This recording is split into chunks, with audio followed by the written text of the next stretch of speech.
Welcome to the New England Job Show. My name is Brian Henchy. Thank you for joining us today. I'm pleased to introduce my guests today are John LaRosa and Brad Marston. They are both founders and partners of Fortier Strategies, LLC. Immediately to my right is John LaRosa. He is a longtime business and political consultant with a track record of success in many vertical markets. He's a 1984 graduate of the College of the Holy Cross. John has worked in a variety of fields, including real estate, banking, sales, marketing, and new media. He served as vice president of 2 companies and for the past 15 years has been consulting independently with sole proprietors, CEOs, and political candidates. Most recently, he served as director of new media and online fundraising for the Sean B. Lott for Congress campaign, and he's been nominated for several awards for his efforts, including the one that he just won, which was the Aristotle Award for mobile campaigning for work on the Sean B. Lott for Congress campaign. And to my far right is Brad Marston. He is also a co-founder and partner of Fortier Strategies. Brad most recently was a candidate for state representative in the 8th Suffolk District. He's the former national chairman of the McCainVictory08.com, and he regularly consults with business and political leaders on the use of social media. Brad Marston's the 1982 graduate of Georgetown University, and he had a 30-year career in the securities and hospitality industries. So, gentlemen, thank you for joining us here today on the New England Job Show. Thanks for having us, Brian. Great to be here. Great. So we're going to start off with Brad and ask you about social media. And first off, a lot of companies now are using social media to find new candidates. And tell us about what companies are doing now and how big that is now to find candidates. It's interesting how quickly it's grown. I mean, we've got to remember, Twitter's only been around 5 years, Facebook a year or two more than that.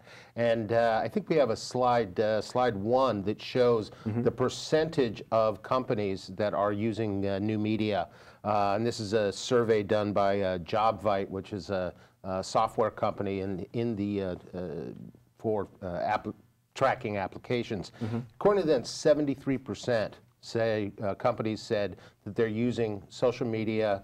Another 9% say they plan to next year. But anything tech or social media related, it's almost out of date by the time it's printed. This is a 2010 number. I think the most recent numbers we've seen is about 83%. Yep, 83, 84 in various studies.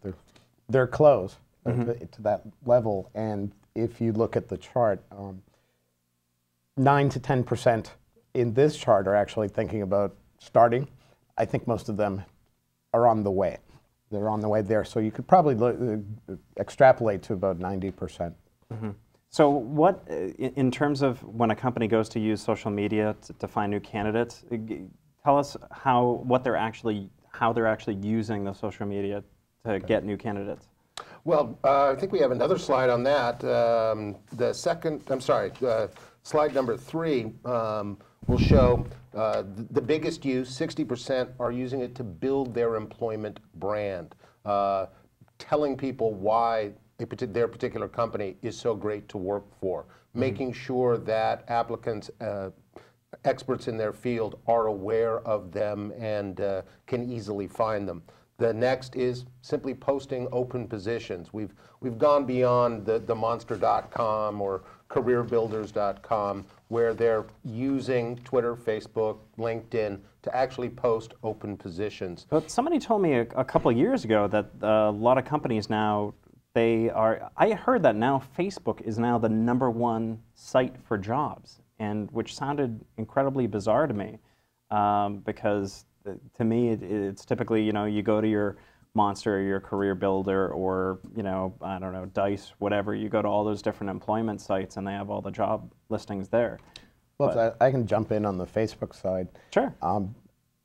Millions of people have sent their resumes or filled out the form to go to Monster and Career Builder and all those sites. And waste a lot of time doing it. They tend to get lost in the shuffle. So who is looking at the HR people were scouring that, and headhunters were scouring that because they actually get paid to land people new jobs. But because of the sheer volume, they had to look for something above and beyond that to differentiate candidates. And you as a candidate would want to differentiate yourself in some other way. If you look at all the work we do, it's to differentiate clients, political clients, why you? Why are you different than someone else? So if you're just one of millions of people who are on Monster.com, your odds of getting selected from that large pool aren't so great at this point. And a lot of people are saying, you know, enough with the career builder. And I don't have anything against that. It's just we need more tools to differentiate ourselves as folks that are looking for work. So Facebook, LinkedIn, Twitter, blogs, writing your own blogs, doing videos. Every new component is another spoke in the wheel or arrow in the quiver. So I think we really need to look at different platforms to distinguish ourselves from other candidates, and companies are looking for other platforms to say, we're a really good company to work for. You want to work for us. And that, in turn, gets qualified candidates that might not have found that company to begin with. So it works both ways. Yeah, I think there's the interesting thing about what companies are using social media for is, and that was in that just previous slide, is they're out sort of trolling the social media world, looking for passive new candidates, people who are clearly experts in their field, have relationships, et cetera, and they're sort of identifying future candidates for jobs, for people, you know, who may not even be looking for a job, but they're saying, you know, that's somebody we want to keep an eye on for the future. So if I'm looking for a job, which I am, and I want to use social media to effectively get myself a job, what is it that I should be doing in terms of my use of, you know, Facebook, Twitter, what have you? What should I be doing? Great, and this is a 2-hour show, right? Well, I mean, I'm sure John's already sent a tweet about it. This is the longest I've ever seen John not tweet. So my smartphone's under the table. You just can't see my hand. You have your toe keyboard. The three social media platforms you have to be on: LinkedIn, Twitter, and Facebook, and you have to have a consistent brand across those 3 platforms. And by that I mean your bio, your why should be a YU. It should be that sort of 30-second elevator speech. Why should a potential employer spend more time to find out more about you?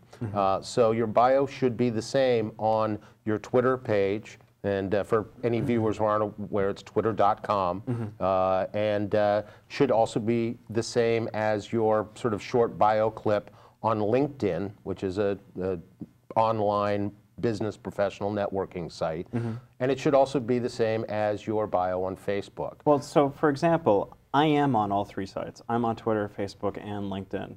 So a lot of the time, though, I'm not really, quite honestly, I'm not really sure how to use them to their maximum potential. So let's say I have my bio done on all 3 sites. I'm posting Facebook updates and Twitter updates every so often. I mean, what are some ways that I can be using this to get the most benefit? Well, part of it is how much time do you have to do this? Not as much time as you to tweet. Well, I mean, by the way, John is at JSL Consulting. I should just mention that. And we're at 4-Tier Strategies with a 4. And Brian is at Brian Henshey on Twitter. Right. Now, Brian has about 100 some odd followers right now because he's not actively tweeting too much, and he's also not retweeting 4-Tier Strategies or at JSL Consulting. And one of the tricks of the trade is actually to get involved with other people's tweets. So it's not just, hi, I'm Brian, I'm looking for work, please hire me. Right, it's supposed to be about some sense of desperation about it. It's supposed to be about the interaction. I actually have a good story about it if you want this whole please. thing. There's a woman who I met on Twitter. Her handle is @BostonMarketer. Okay. She was looking for work, and she had been looking for quite a while. She was kind of a social media, digital kind of tech person, but her profile said she was looking for work. But rather than saying every tweet or every Facebook post, I need a job, please hire me, she didn't say that. What she did was do all the necessary research for folks out there who are looking for work, all the sites, the best sites, the worst sites, what's good about Monster, what's good about Career Builder. She became an expert in the job search field, and she started blogging about it and writing tweets about it and Facebook posts about it, and not just directing people to her blog. She was directing people to experts in the field and say, I saw this great article about how do I get a job?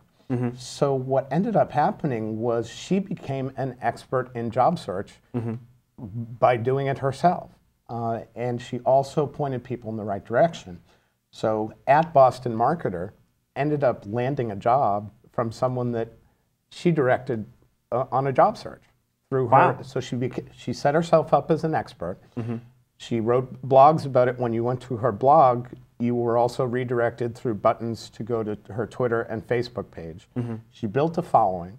She engaged other people. She was actually very funny back and forth, so she didn't just say every post wasn't please hire me or this is how to get hired.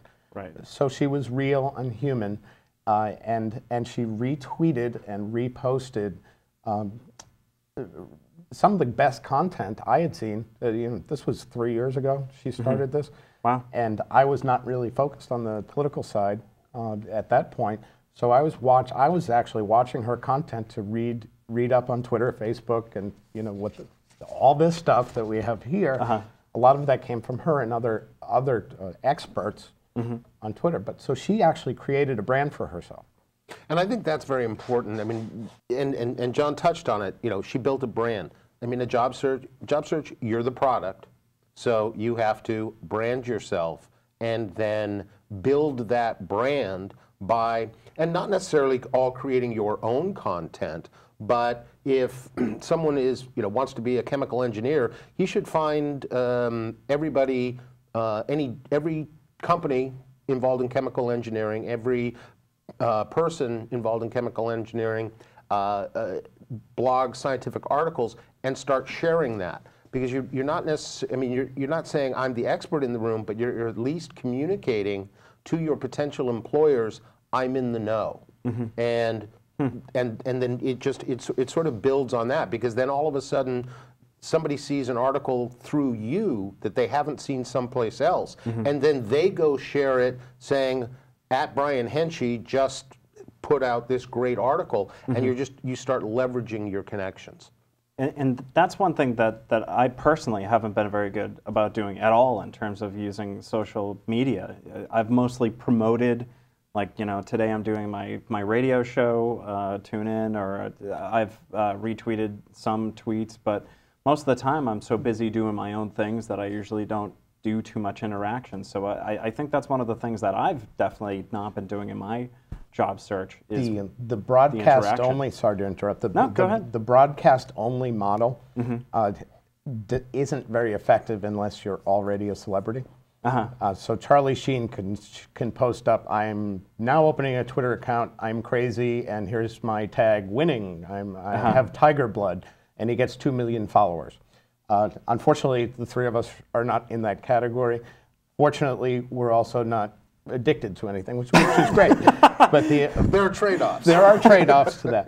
But what is happening now, and especially if I notice in political campaigns, send me money, I'm standing here waving. Yep. Send me money, send me more money, please volunteer. The political candidates are the worst offenders at straight broadcasting, and some of the better political campaigns, and I won't mention any since one was mentioned earlier, some of the better political campaigns online actually interacted with the public in one way and didn't just post their own stuff. So I've grown a following for quite a while by reposting things that Brad said, reposting things that other folks said, and not saying you owe me something back. It just came back because people said, "Geez, what a nice guy, you posted that." And I'm sorry that we're out of time for this segment, but we're going to come right back in a moment here with Brad Marston and John LaRosa, and we'll take a break and come right back here on the New England Job Show.